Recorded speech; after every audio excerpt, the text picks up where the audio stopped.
Assalamualaikum warahmatullahi wabarakatuh. Perkenalkan, nama saya Rio Reisman Panjaitan dari Fakultas Tarbiyah Prodi PAI semester 3. Baiklah, kita masuk terlebih dahulu yaitu kompetensi dasarnya. Yang pertama, memahami makna hadis tentang niat, dan yang kedua, menunjukkan perilaku ikhlas dalam setiap amal berdasarkan pemahaman hadis tentang niat. Baiklah, masuk kedua yaitu indikatornya, adanya kesesuaian antara niat dan perbuatan amal yang dilakukan harus memiliki niat yang benar sesuai tujuan yang diridhoi Allah. Dan yang ketiga yaitu tujuan pembelajaran agar peserta mampu memahami makna umum hadis, yaitu bahwa setiap amal tergantung pada niatnya dan nilai amal ditentukan oleh keikhlasan.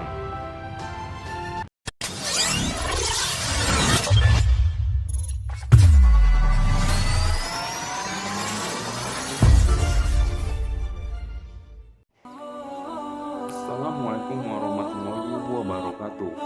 Innamal a'malu binniyat wa innamal likulli imri'in ma nawa. Artinya, sesungguhnya setiap amal tergantung pada niatnya dan setiap orang hanya mendapatkan apa yang ia niatkan. Hadis riwayat Bukhari dan Muslim. Hadis ini adalah dasar dari segala amalan.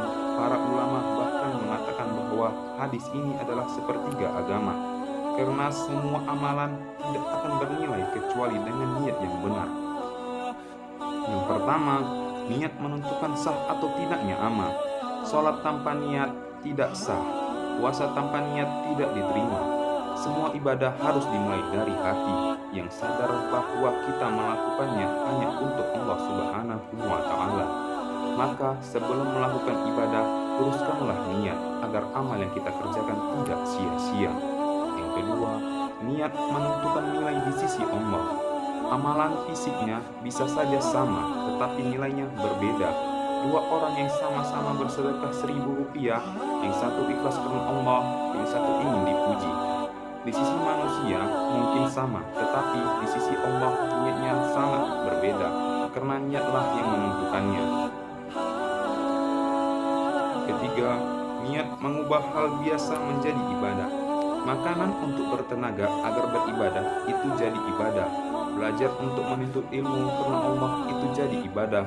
Dan bekerja untuk menafkahi keluarga dengan halal itu juga ibadah.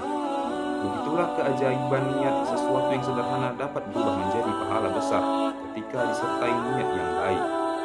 Keempat, meluruskan niat dalam kehidupan sehari-hari. Dalam kehidupan kita, niatkan belajar untuk mencari ridho Allah, niatkan membantu agar mendapat keberkahan, niatkan datang ke sekolah atau tempat kerja sebagai bentuk ibadah, dan niatkan ibadah hanya untuk Allah, bukan untuk dipuji. Dengan meluruskan niat, hidup kita menjadi lebih tenang, lebih berkah, dan lebih dekat kepada Allah.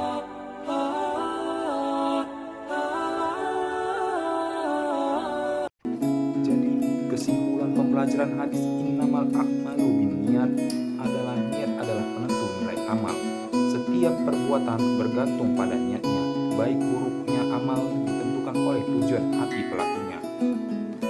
Niat membedakan amal dan ibadah dan kebiasaan. Perbuatan yang sama bisa bernilai ibadah jika diniatkan karena Allah dan menjadi kebiasaan biasa jika tanpa niat. Niat menentukan pahala dan balasan.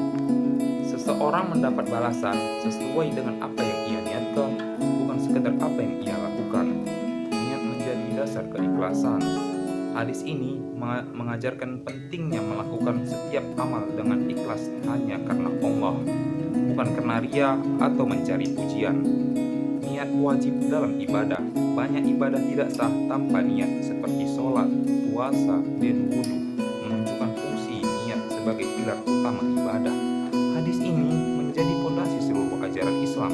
Para ulama menyambut hadis ini sebagai sepertiga agama, karena niat menjadi dasar setiap amal dalam kehidupan, baik ibadah, muamalah, maupun pekerjaan sehari-hari. Nah, setelah selesainya materi pembelajaran saya, baiklah kali ini saya akan memberikan kuis kepada saudara-saudari sekalian. sekalian, yang dimana hadis innamala a'malu binniyat menjelaskan bahwa amal seseorang akan dinilai berdasarkan A. banyaknya harta, B. niat yang latar belakangi perbuatannya ampunan dari orang, C. pujian dari orang lain, dan D. tingkat kepandaian seseorang. Kira-kira jawabannya apa ya? B.